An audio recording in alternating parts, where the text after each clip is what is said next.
Hi everyone, welcome to S4 class room. ఇక్కడ sentences ఇప్పుడు మనం చూద్దాం.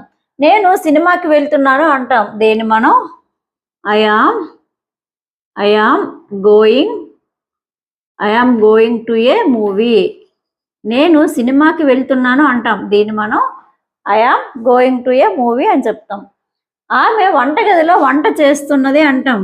She is cooking in the kitchen. ఆమె వంటగదిలో వంట చేస్తున్నది అంటాం. She is cooking in the kitchen. She is cooking in the kitchen అని చెప్తాం.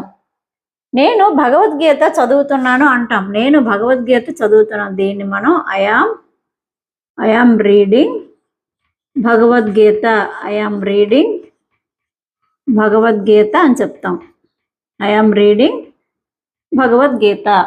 వాళ్ళు అక్కడ క్రికెట్ ఆడుతున్నారు అంటాం. దీన్ని మనం